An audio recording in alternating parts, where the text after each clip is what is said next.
All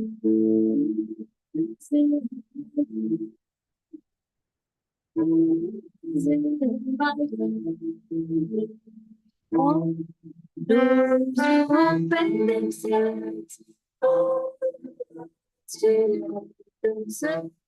All doors you open themselves, all to themselves. Darkness light and love is free. Darkness like a dark bird flies away or flies away. Who is in my temple? Who is in my temple? All the doors open themselves, all the lights to light themselves, all the doors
invite Nayaswami Nitai ji to come here and take the satsang.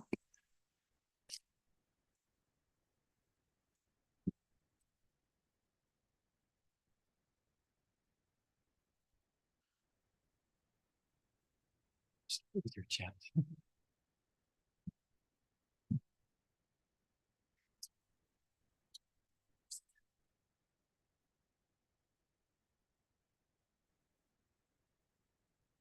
Thou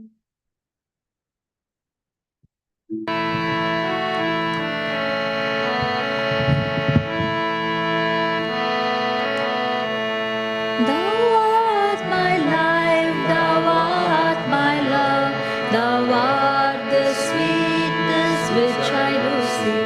Thou art my life, thou art my love, thou art the sweetness which I do see. In the thought my mind abroad, in the thought my mind abroad, I taste thy name, so sweet, so sweet. Devotee knows how sweet you are. Devotee knows how sweet you are. He knows whom you let know. He knows whom you let know. Thou art my life, thou art my love, thou art the sweetness which I receive. Thou art my life, thou art my love, thou art the sweetness which I receive. In the thought my mind abroad, in the thought my mind abroad, I taste thy name, so sweet, so sweet. Devotee knows how sweet you are. Devotee knows how sweet you are. He knows whom you let know. He knows whom you let know. Thou art my life, thou art my love, thou art the sweetness which I do see. Thou art my life, thou art my love, thou art the sweetness which I do see. In that thought my mind abroad, in that thought my mind abroad, I taste thy name, so sweet, so sweet. Devotee knows how sweet you are. Devotee knows how sweet you are. He knows whom you let know. He knows whom you let know. Thou art my life, thou art my love, thou art the sweetness which I do see. Thou art my life, thou art my love, thou art the sweetness which I do see. In that thought my mind abroad, in that thought my mind abroad, I taste thy name, so sweet, so sweet. Devotee knows how sweet you are. Devotee knows how sweet you are. He knows whom you let know. He knows whom you let know. He knows whom you let know. Thou art my life, thou art my love, thou art the sweetness which I do see.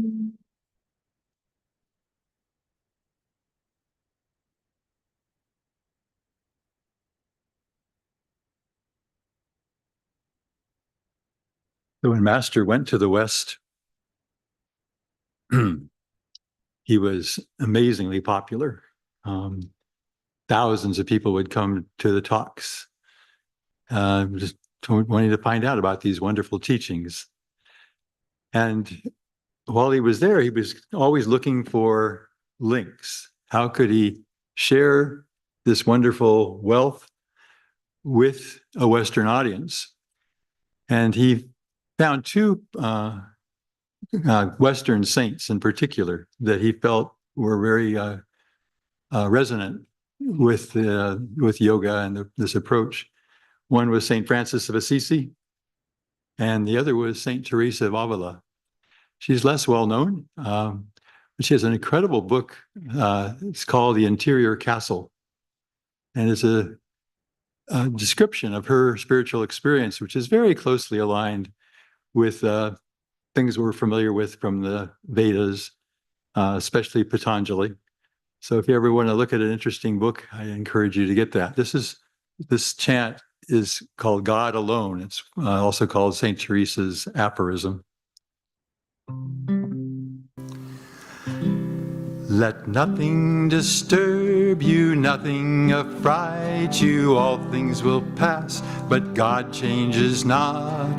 Patient endurance brings you to victory. Once you have God, you'll not nothing more. God alone, God alone, God alone's all we ever need. God alone, God alone, God alone's all we ever need. Let nothing disturb you, nothing affright you, all things will pass, but God changes not. Patient endurance brings you to victory. Once you have God, you'll want nothing more. God alone, God alone, God alone's all we ever need. God alone, God alone, God alone's all we ever need. Let nothing disturb you, nothing affright you, all things will pass, but God changes not. Patient endurance brings you to victory. Once you have God, you'll want nothing more. God alone, God alone, God alone's all we ever need. God alone, God alone, God alone's all we ever need. Let nothing disturb you, nothing affright you, all things will pass, but God changes not. Patient endurance brings you to victory. Once you have God, you'll want nothing more. God alone, God alone, God alone's all we ever need. God alone, God alone, God alone's all we ever need. Let nothing disturb you, nothing affright you, all things will pass, but God changes not. Patient endurance brings you to victory. Once you have God, you'll want nothing more. God alone, God alone, God alone's all we ever need. God alone, God alone, God alone's all we ever need.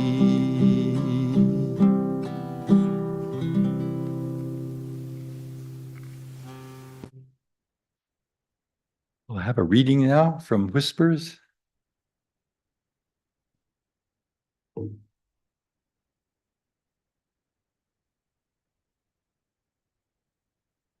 And then we'll go follow this into a meditation. So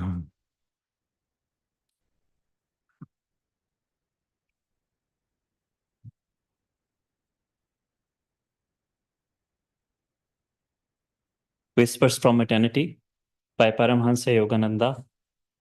Thou and I are one. Thy cosmic life and I are one. Thou art the ocean, I am the wave, we are one. Thou art the flame, I am the spark, we are one. Thou art the flower, I am the fragrance, we are one. Thou art the Father, I am thy child, we are one. Thou art the beloved, I am the lover, we are one. Thou art the lover, I am beloved, we are one. Thou art the song, I am the music, we are one. Thou art Spirit, I am all nature, we are one. Thou art my friend, I am thy friend, we are one. Thou art the Master, I am thy servant, we are one. Thou art my mother, I am thy son, we are one. Thou art my master, I am thy disciple, we are one. Thou art the ocean, I am the drop, we are one. Thou art all laughter, I am a smile, we are one. Thou art the light, I am the atom, we are one. Thou art consciousness, I am the thought, we are one. Thou art internal power, I am strength, we are one. Thy peace and I are one. Thy joy and I are one. Thy wisdom and I are one. Thy love and I are one. That is why thou and I are one. Thou and I were one, and thou and I will be one evermore. Om.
Om. Om. Om.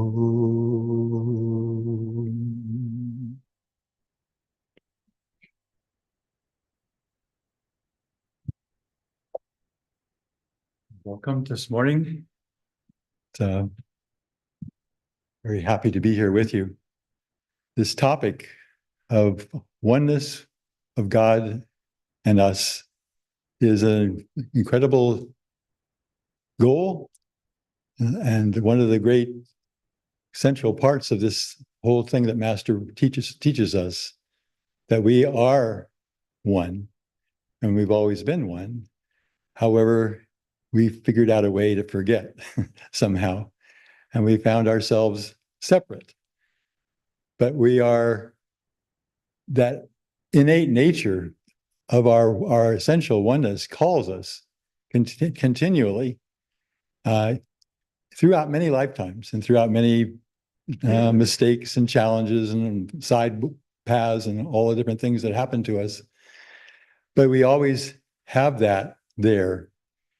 So I thought I would start with, we didn't start with a prayer because I wanted to just take us through this. We have a prayer that Master gave us, and we say it all the time, but I thought we'd take it a little bit more slowly because it encompasses all the different ways that we can relate to God. So as I go through this, just kind of let yourself interiorize, And let whatever thoughts come up. So, Heavenly Father. Now, just take it inside, though, this time. Don't just, what is, when you say Heavenly Father, what's the feeling that comes to you?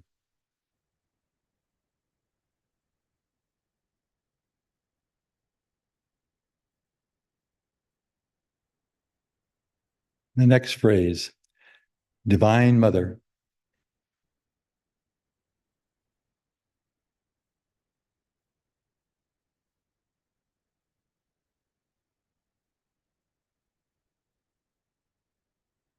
Friend.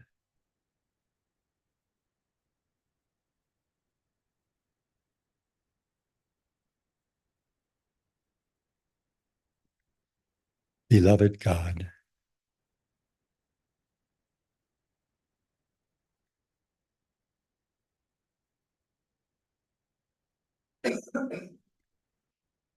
And then we go through a lineage of all the masters that brought this teaching to us.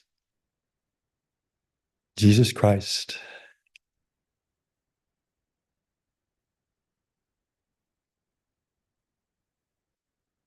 Babaji Krishna.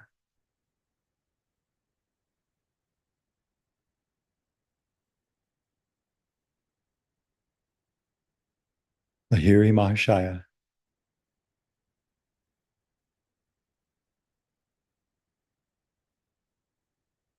Sri Yukteswar.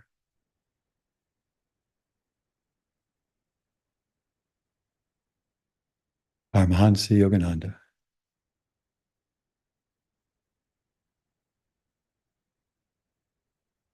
Saints of all religions, we humbly bow to you all.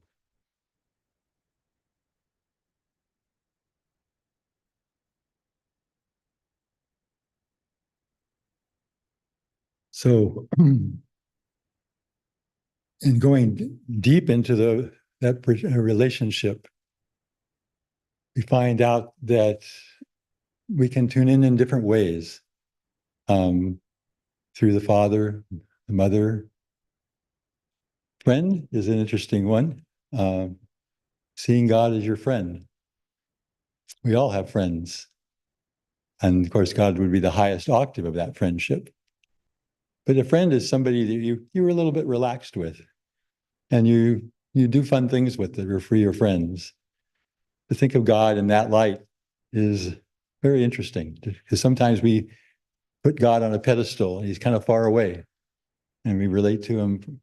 And that's also, there's a place for that also, but to think of him as friend. And of course, beloved, you're the one that your heart goes out to, the one that you just melt into that relationship. So there are all these different avenues of connecting and reaffirming, rediscovering this relationship. But we have to ask, what's wrong, and how did we get out of alignment with that? So I wanted to just go over three images that two of them you're well aware of, well familiar with. One you might be new to you. First one has to do with Sister Gyanamata. You all know who she is, and she was a wonderful saint of this path. And one of her famous saying is change no circumstance of my life, change me. And it gives us a clue that there's a dissonance there, and often we're not happy with our lives, we're not comfortable, and we want to change things. We want to change our job. We want to change, we want to trade somebody in our family for somebody else. But there's something there that is dissonant to us. And her prayer encapsulates this: change no circumstance of my life, change me. It's not a statement of passivity. It's not to say, okay, anything goes. It's, no, there's a plan. God has a plan for me. My job is to respond and attune to that plan in a dynamic way, and whatever's asked. God might ask, he could ask anything of us. We we need to be open to, sometimes we limit ourselves. We think, oh, I'm only this. And, but our life plan might be calling us to be something completely different.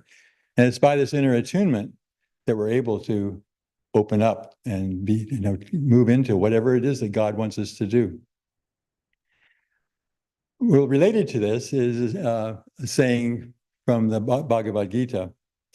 Arjuna, he says, Krishna is talking to Arjuna. He says, Arjuna, he who has overcome the carping spirit, I reveal the mystery divine.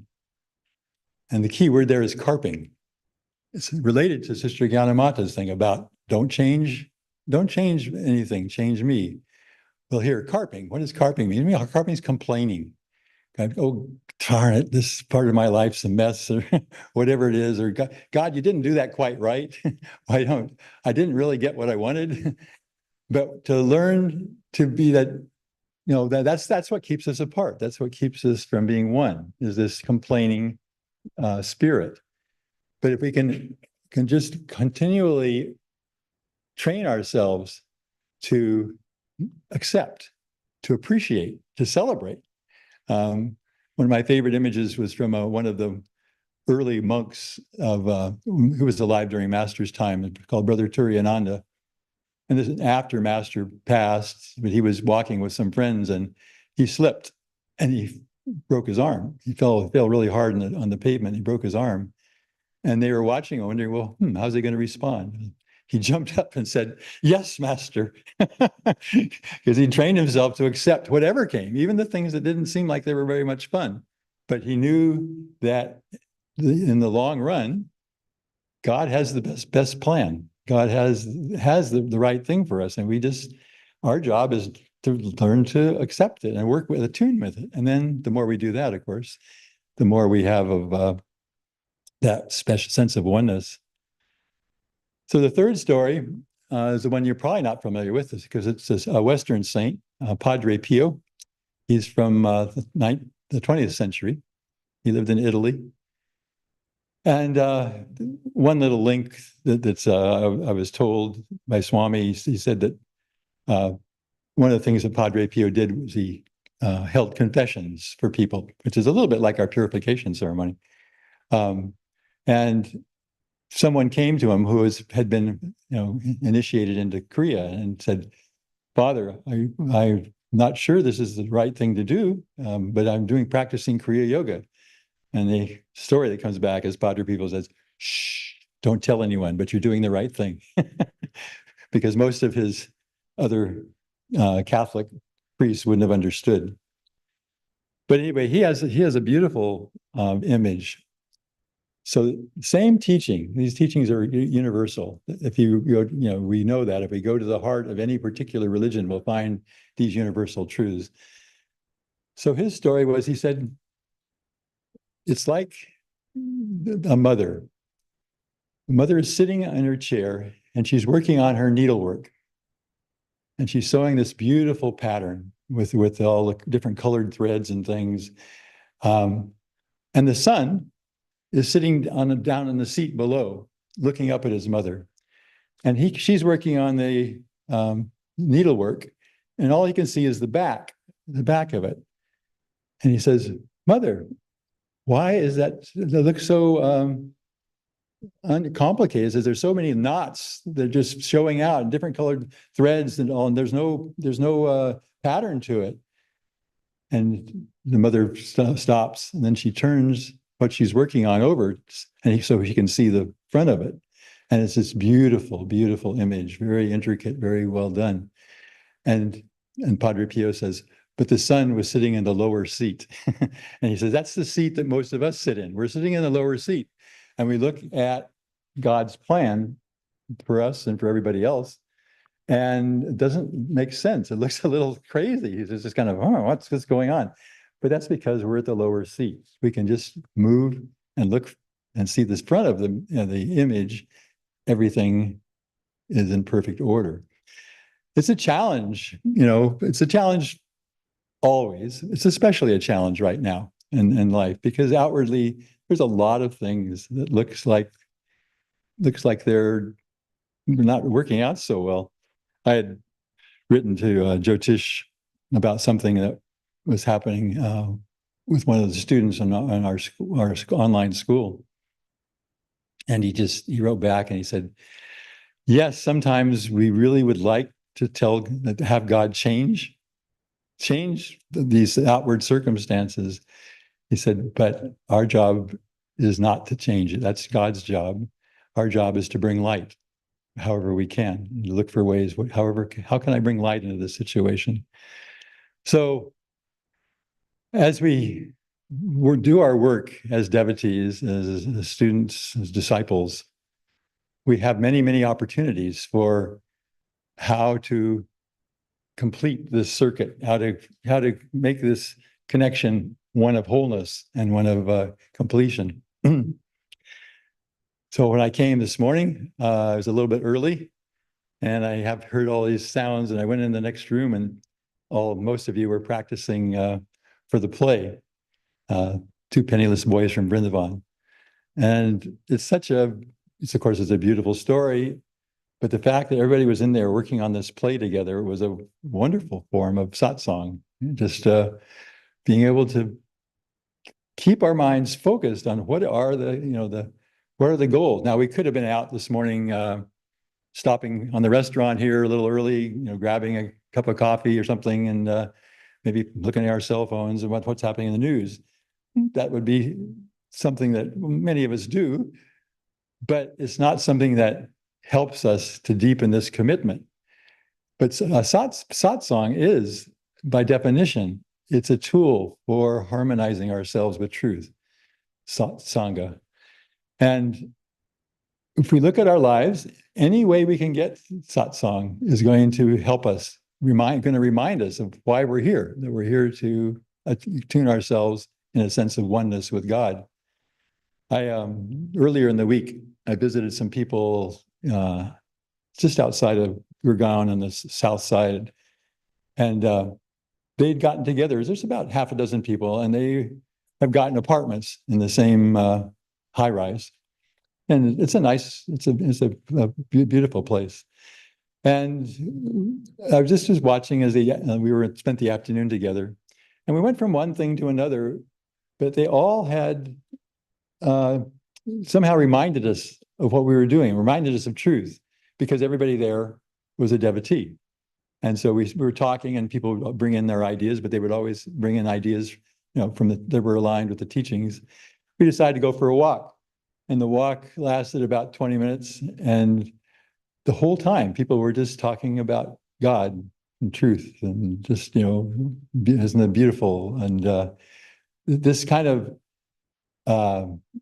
being as much with devotees as much as you can is something to look for, because that will again help you to align yourself with this oneness. Of course, we have meditation, and we have these wonderful techniques that we use that very powerfully and directly, they pull our energy in from the senses, and they pull us back into this inner experience of the divine inside of us. We each have our own different ways that might be highlighted. Some people will see an image. Some people are drawn to one of the masters. Some people will feel more a sense of light inside, sense of peace, sense of joy, love. And the more we cultivate that experience, the more we, again, you can complain. You can say, God, how come I don't see Krishna? And then, but then we get back into the carping spirit, because maybe God is coming to us as love or joy or something else. But to look for that, what is God giving you? What is the little window that God has opened up to it? And then cultivate that and spend time with it. If you feel peace, don't just say, oh, I feel peace. Say, oh, I want to bring this peace in. I want to bathe my heart in this peace, my mind, my whole being. And as you're doing that, you're strengthening this alignment. You're strengthening this attunement, and it will bring us deeper and deeper into this goal that we have. Service is another one. Service, if it's done correctly, is unselfishness. It's just not thinking of ourselves. Because again, of course, the ego is the main one that keeps us separated. So when in service, we're really just reaching out in whatever opportunity comes for us. We were really close to the Vrindavan, where the Yogananda Trust operates with the widows, and probably many of you have helped down there. But it's just such a beautiful work, just such a just to give, to share with these people, and so seeing that actually all of our life is an opportunity to serve if we look at it correctly. We don't have to be doing some special work. We can be just cooking for our families, or we can be helping people in our job, bringing some kind of, you can be in this is not easy, but some of you I know do it. You're in a work situation where it's not all that harmonious. But there's the opportunity, bring whatever harmony you can into that situation, bring whatever upliftment. People are complaining, look for a chance to say, oh, but look at this. This part is working well, or this is a avenue for us to explore. So you can be an instrument for just positivity and whatever comes. And then the fourth one, which of course is the most important one, is attunement with the Guru and devotion. To try to make this transition from separation to wholeness, we can't really do it on our own because the ego is so powerful, so intricate. You go out there to serve, and you're helping a widow, you're giving her a blanket, and you're thinking, I'm pretty good. I'm doing it. And it's just, you get all caught up in it. You're meditating and you're thinking, oh, I'm a wonderful devotee, I meditate. And the ego just keeps coming in to reclaim the turf that you're trying to remove it from in very ingenious ways. So we need an avenue that short circuits that takes us outside of ego. And that's what the Guru does, because that's the nature of a master, of a Guru. He's conquered the ego. No longer does the ego have any sway over a master. The master is completely one with God. So by focusing on the Guru, we talk about looking into the Guru's eyes, feeling that vibration, absorbing it, welcoming it, cultivating it. That is the great gift that we will receive from the Guru. We have to persevere. It's not something that's going to happen overnight, because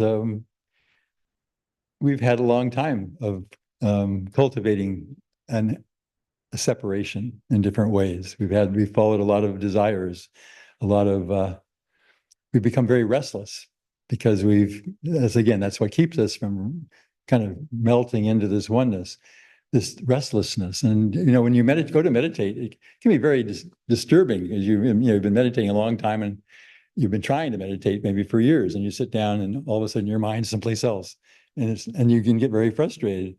But it's just a matter that we've spent a long time in our past, not this lifetime, other lifetimes, just actively cultivating these other desires. And so they just spring up inside of us. And we have to be patient with them and keep refocusing, bring our attention right back to where we need to be. So if we can take advantage of all these opportunities, we will make wonderful progress this lifetime in doing what Master says the only purpose of life is, to try to reclaim this oneness with God. So I'm going to close with this is a song that came to me many years ago. I had been reading Whispers and meditating on it. And this one particular passage. It's actually the one right after the one we read this morning. And so the music came. The music just came. It's only happened to me a couple of times in this lifetime, but there it was. And I just, okay, so this is how we'll close.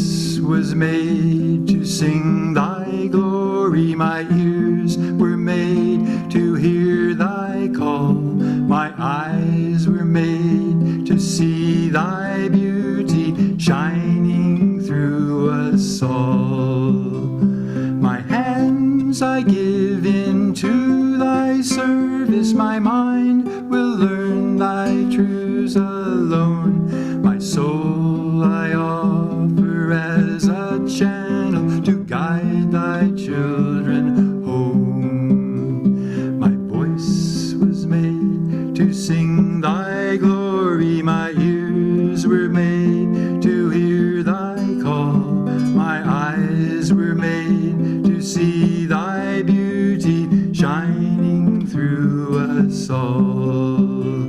My hands I give into thy service, my mind will learn thy truths alone, my soul I offer as a channel to guide thy children home.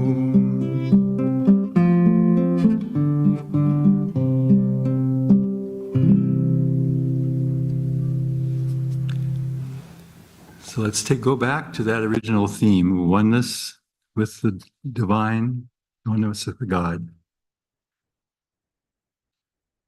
Let's see the little eddies of restlessness relaxing, dissolving.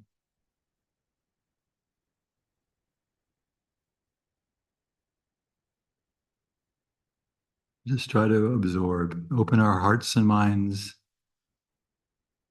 Let Master, other gurus shape us.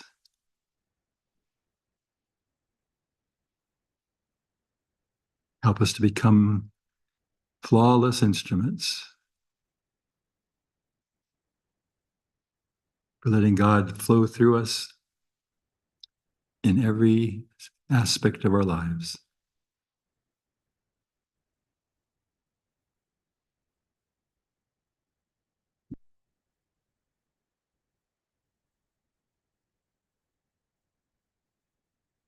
Om, peace.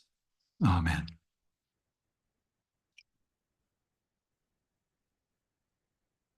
So I think we have our arati. Yeah.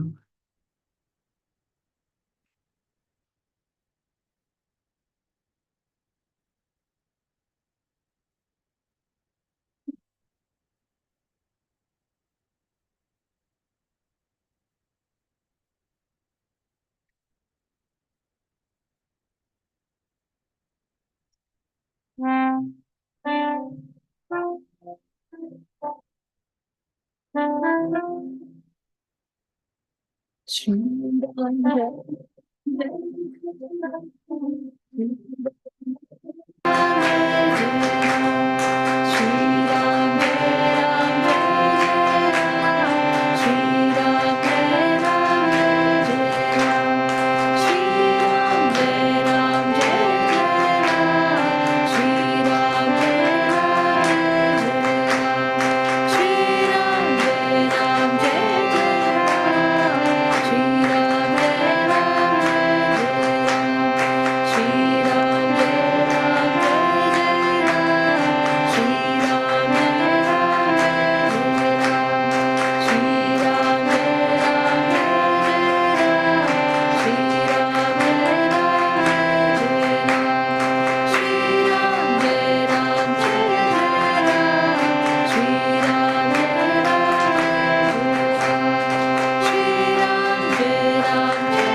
Focus on the blessings.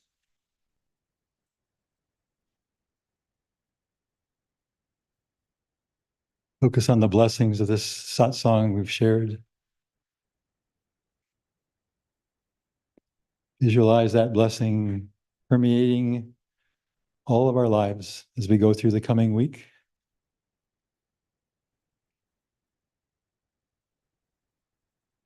Let's share those blessings with all whom we're going to meet.